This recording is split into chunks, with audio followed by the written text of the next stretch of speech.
सबसे पहले मैं फतेहपुर के बारे में लोगों को बताऊं।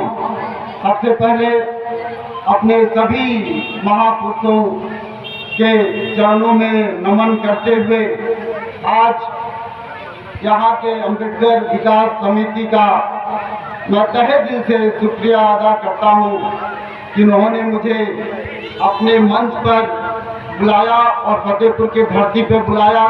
इसके लिए यहाँ अम्बेडकर विकास समिति के जो सदस्यगण हैं, सबसे पहले मैं उनका सम्मान करते हुए उनका बारे में बता रहा हूँ कि जो आज के अध्यक्ष हैं जियालाल जी,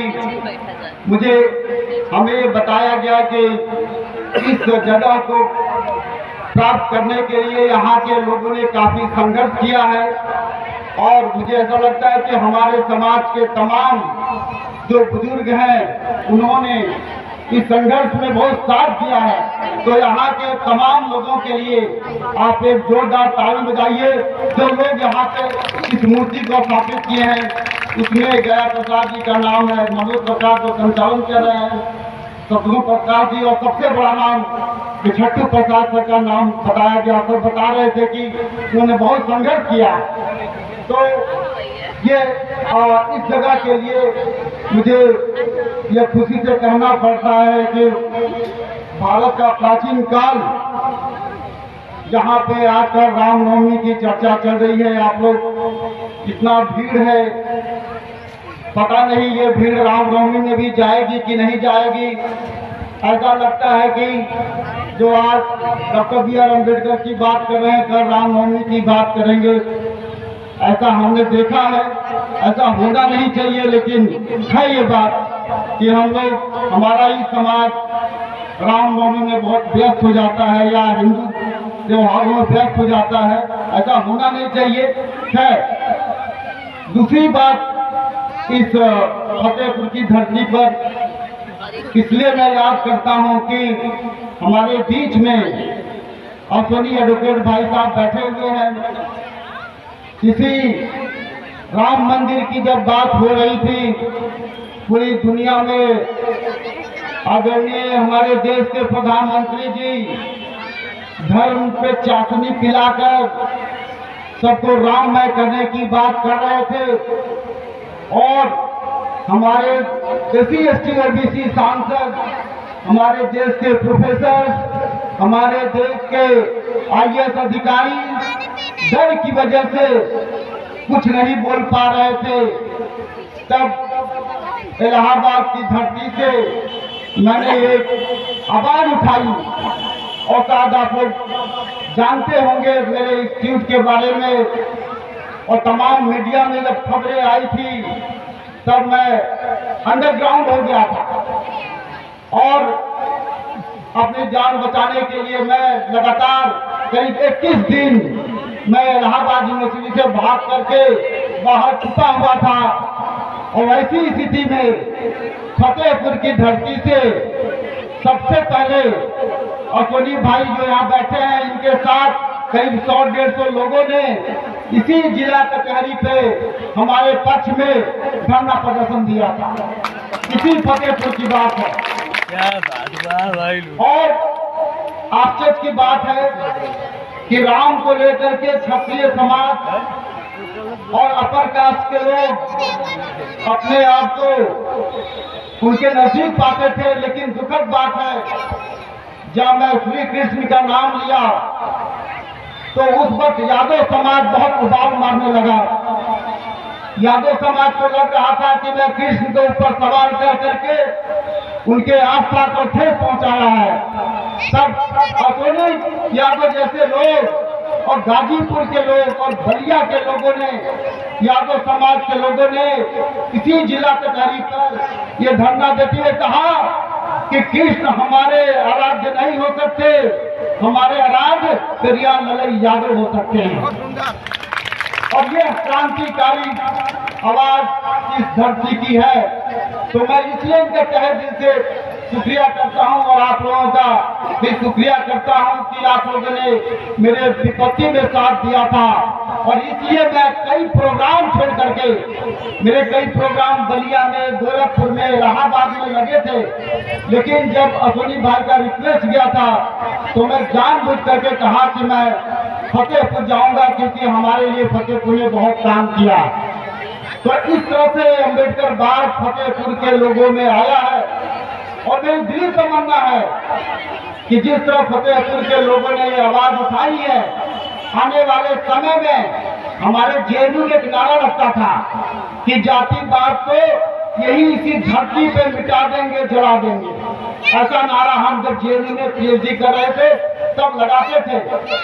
मेरी इच्छा ये है कि अगले बार जब कभी मैं यहाँ पे आऊं तो यहाँ पे पटेल समाज, यादव समाज, मौर्य समाज, चमार समाज, ओबीसी समाज, जितने भी समाज हैं, जातिवाद को समाप्त करने के लिए कम से कम ऐसा का आंदोलन चलाएं जो पेरियार लाल यादव, जो साहू जी महाराज, जो ज्योतिराव फुले महाराष्ट्र में चलाते थे, जो खुद डॉक्टर बी.आर. अम्बेडकर चलाते थे।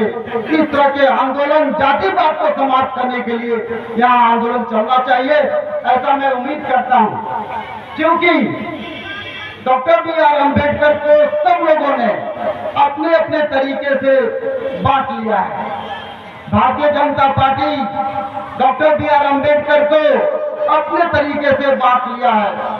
बार बार भारतीय जनता पार्टी ये कहती है कि डॉक्टर बी.आर. अम्बेडकर ने ये कहा था कि 370 आर्टिकल के मुद्दे पर बाबा साहेब ने जवाहरलाल नेहरू से टकराते हुए आवाज उठाई थी पार्लियामेंट में। तो भारतीय जनता पार्टी को लगता है कि 370 पे बाबा साहब ने बात किया था, कश्मीर पे बात किया था, तो बाबा साहब से उसने चुरा लिया। दूसरी बात बाबा साहब की, उसने कहा कि बाबा साहब ने पहले भी कहा था कि हम भारतीय हैं और अंतिम में भी भारतीय हैं, तो भारतीय जनता पार्टी ने यह बात चुरा ली। इसी तरह से कांग्रेस ने बाबा साहब की कुछ बातों को, कि संविधान सभा में रिजर्वेशन की बात आई, उसको लेकर कांग्रेस ने बाबा साहब की बातों को चुरा लिया। ऐसे ही समाजवादी पार्टी कुछ बातों को लेकर बाबा साहब की बात को मान लिया। ऐसा ही बहुजन समाज पार्टी बाबा साहब के कुछ बातों को लेकर के अपने आप को ये मानने की कोशिश की कि बाबा साहब सबसे बड़े मसीहा हैं बहुजन समाज पार्टी के। भारतीय कम्युनिस्ट पार्टी ने भी डॉक्टर बी.आर. अम्बेडकर को अपने तरीके से चुरा लिया।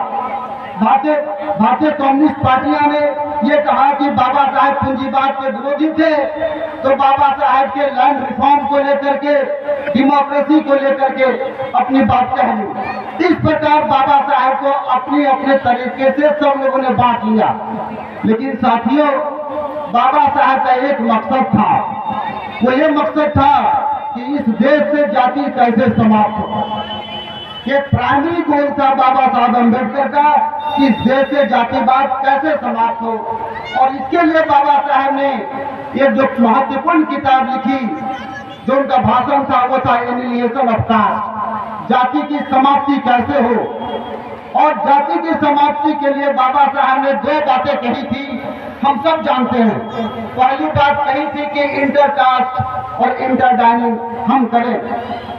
और दुखद बात है कि यह एक इम्पोर्टेंट मैटर था। बाबा साहब जब ये कहते थे कि इंटरकास्ट और इंटरडाइनिंग करें, तो हमारे अपर कास्ट के लोग, ओबीसी समाज के लोग, तो सभी एससी एसटी के लोग आपस में भोजन को करना शुरू कर दिया। लेकिन जो दूसरी बात डॉक्टर बी.आर. अम्बेडकर ने कहा था कि इंटरडाइनिंग, इंटरकास्ट मैरिज करेंगे, वो हम दिखाई नहीं पड़ता है। हमारे समाज में आज भी हम जाति को लेकर के शादी विवाह का रिश्ता हमारे बीच में नहीं रहा। यहाँ पे हमारे इतने साथी लोग हैं, यहाँ पे मैं जहाँ भी जाता हूँ बाबा साहब की यह बात कहता हूँ, तो यह बात लोगों को समझ में नहीं आती कि जाति समाप्त करने के लिए जातिवादी मैरिज करना जरूरी है। हम इंटरकास्ट मैरिज नहीं करते, हम चमार में मैरिज करते हैं, पासी में मैरिज करते हैं, हम यादव में मैरिज करते हैं। और मैरिज का परंपरा भी हिंदू धर्म का है। तो बाबा साहब की जयंती मना लेने से बाबा साहब का ये जो सपना था वो नहीं हो पाएगा। फ्रंटलाइन मैगजीन, तमाम मैगजीन ने ये बताया है CSDS में कि इंटरकास्ट मैरिज हमारे बीच में नहीं हो पाता।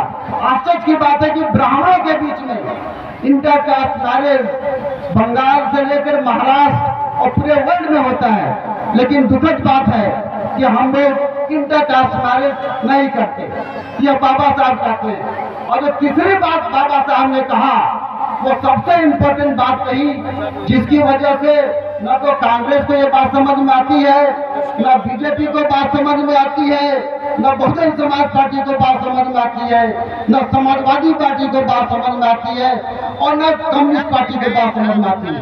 वो ये था कि बाबा साहब ने कहा कि जातिवाद को समाप्त करने के लिए हिंदू धर्म के सभी शास्त्रों की समाप्ति जरूरी है। सभी शास्त्र, वेद, रामायण, महाभारत की समाप्ति जरूरी है।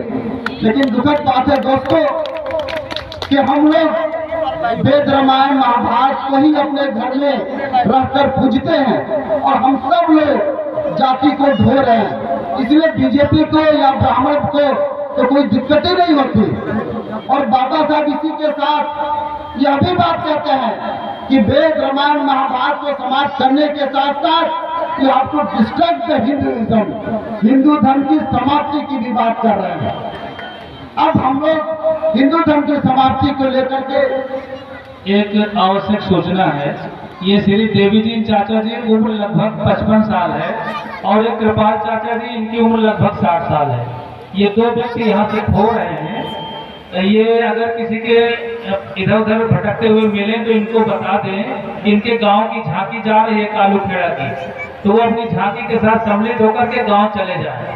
ये दो व्यक्ति गुमशुदा हैं यहाँ पे। अगर किसी व्यक्ति को ये मिल जाए तो इनको बता दें कि इनके गांव की झांकी जा रही है, कृपया अपनी झांकी के साथ शामिल होकर के गांव चले जाएं। धन्यवाद। तो बाबा साहब ने तीसरी बात कही थी कि जातिवाद समाप्त करने के लिए हमें हिंदू धर्म की समाप्ति की तरफ बढ़ना चाहिए और बौद्ध धर्म को अपनाना चाहिए। यह बात उन्होंने 22 प्रतिज्ञा में भी कही थी। अपने कई किताब एनिलिएशन ऑफ कास्ट और उनकी किताब है रिड्यूस ऑफ हिंदुइज्म, उसमें भी बात कही थी, लेकिन यह बात आज तक हमें समझ में नहीं आई। और अगर हमें बातें नहीं समझ में आएगी तो यह कोई दिन की दूर की बात नहीं है कि इस देश का संविधान बदल दिया जाएगा। और जब संविधान बदल दिया जाएगा हो सकता है कि संविधान की बहुत सी बात न संविधान यही रहे और संविधान की बहुत सी बात बदल दिया जाए तो आपको जो अधिकार हमें मिले हैं वो शायद न मिल पाए। ये कैसे हो सकता है, मैं इसका एक आंकड़े के साथ आपको यह बता रहा हूँ। बाबा साहब ने यह बात कही थी कि हमारे पास हमारी महिलाएं बैठी हैं, हमारे लोग बैठे हैं।